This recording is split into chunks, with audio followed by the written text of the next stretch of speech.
C'est à la fin de l'année, quand l'été embrasse l'hémisphère sud, que nous répondons à l'appel du bout du monde.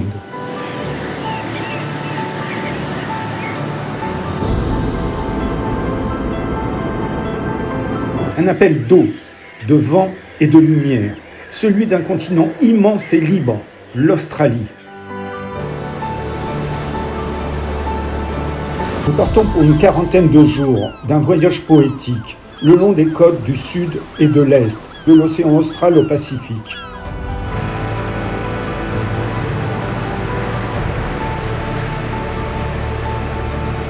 Une route de mer et de lumière, où chaque vague, chaque vent semble murmurer une histoire ancienne.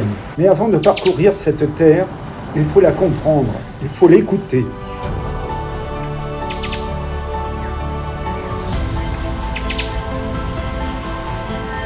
L'Australie s'étend comme un monde à part, une île-continent isolée, bordée de deux océans. Au sud, l'océan austral, impétueux, froid, indompté.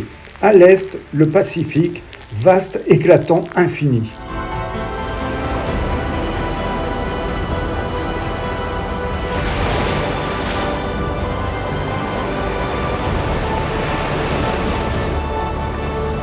Entre ces deux horizons s'étire une mosaïque de mondes. Falaises battues par le vent, forêts d'eucalyptus, vignobles ondulant au soleil, ville ouverte sur la mer. Ici, les distances se mesurent en journées de route. Le silence devient un compagnon de voyage et la lumière change à chaque instant.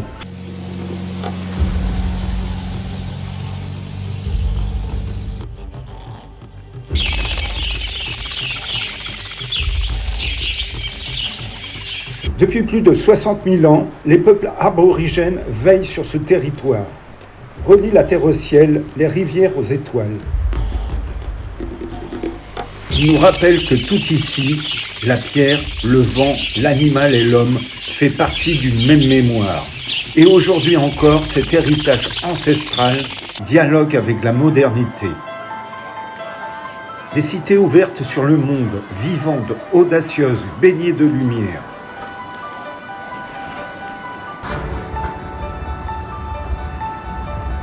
Notre voyage commencera à Sydney, porte d'entrée du continent.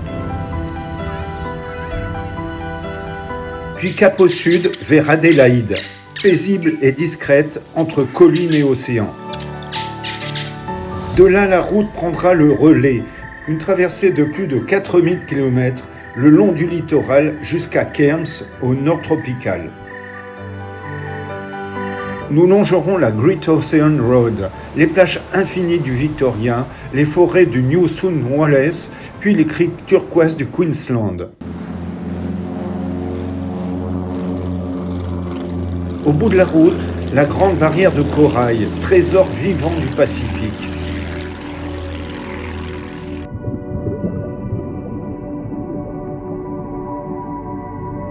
Une aventure du vent austral à la chaleur tropicale, de la roche battue au lagon translucide d'un océan à l'autre.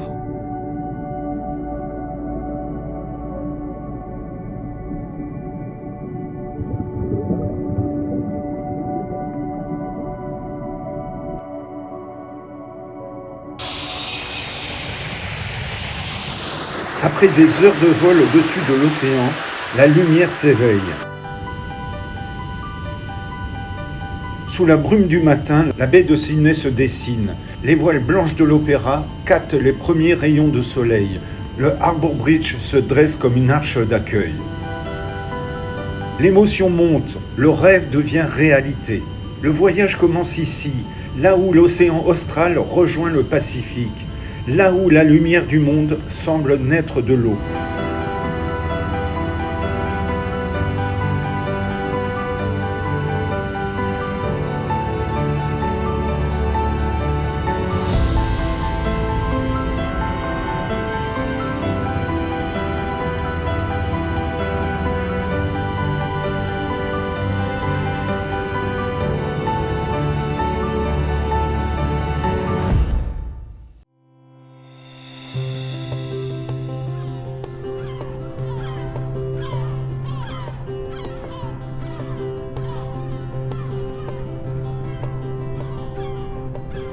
Après une nuit réparatrice, Au petit matin, nous sommes déjà dehors, foulant les trottoirs encore calmes de Sydney.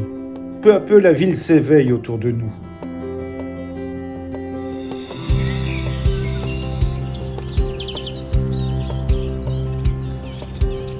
En quelques minutes, nous voilà plongés dans le cœur vibrant de cette métropole iconique où se mêlent modernité éclatante, effervescence urbaine et douceur océanique.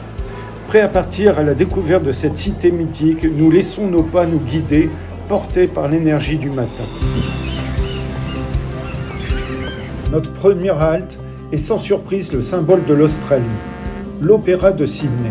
Sa silhouette aux voiles blanches, dressée face à la baie, est encore plus impressionnante en vrai qu'en photo.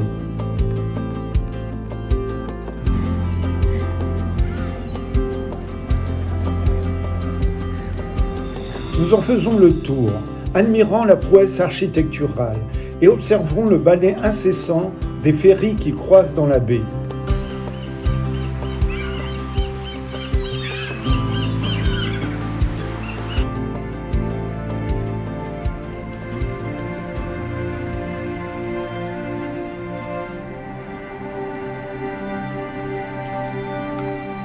Nous entrons dans le hall, découvrant le contraste entre la légèreté extérieure et la chaleur des matériaux intérieurs.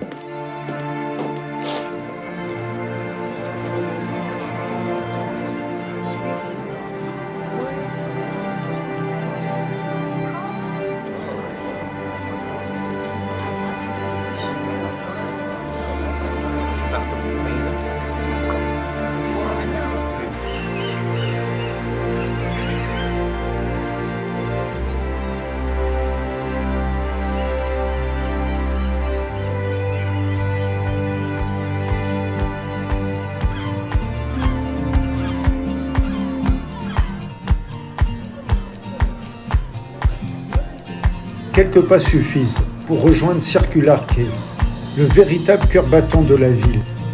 Ici se croisent hommes d'affaires pressés, voyageurs émerveillés, musiciens de rue, aborigènes, jouant du didgeridoo.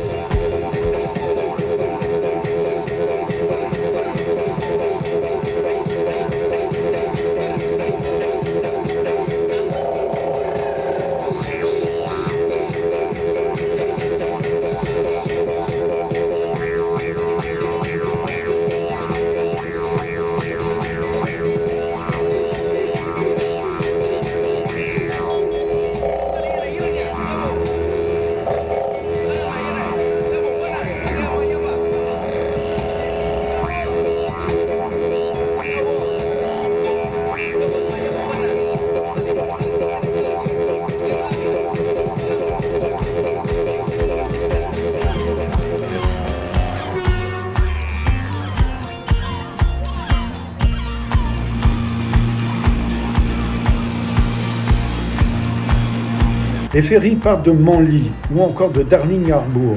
C'est une place effervescente où l'on ressent immédiatement la dimension cosmopolite de Sydney.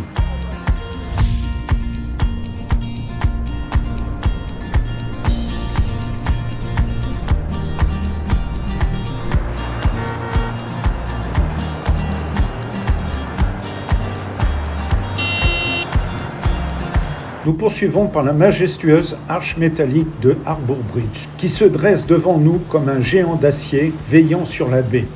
Et c'est sur l'eau que nous prenons la réalité de son envergure impressionnante.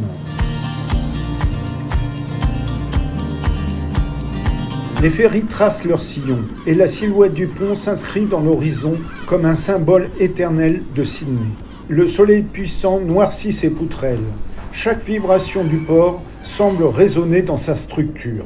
Pas besoin de gravir ses hauteurs. D'ici, sur le bateau, il impose déjà toute sa puissance tranquille et nous rappelle pourquoi il fait partie des icônes les plus photographiées du pays.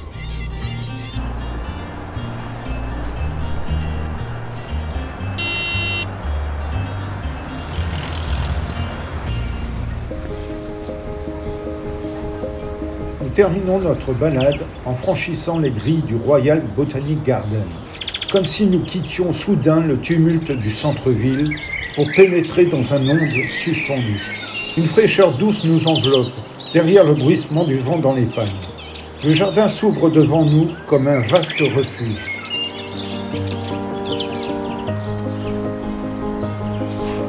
Sous l'ombre imposante des figuiers du Queensland, aux troncs massifs et très larges, aux grosses racines typiques des grands ficus d'Australie, nous marchons lentement, savourant cette parenthèse de calme.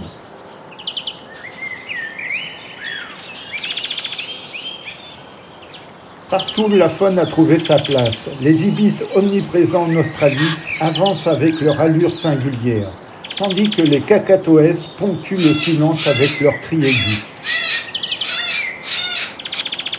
À mesure que nous progressons, la ville réapparaît par petites touches, au détour d'un bosquet, derrière une clairière, comme un rappel subtil que nous ne sommes jamais loin de l'énergie urbaine.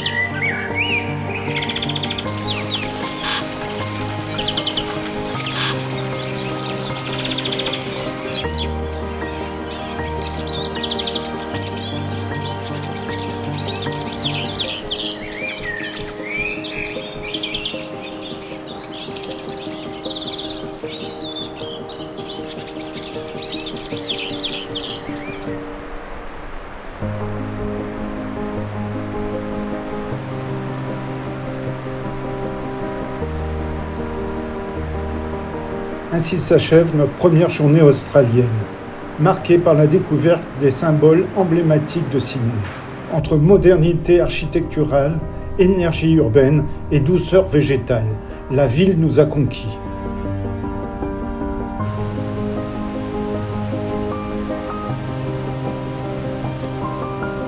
Nous prenons conscience de l'aventure unique qui s'ouvre devant nous. Et demain, une nouvelle page de notre voyage commencera.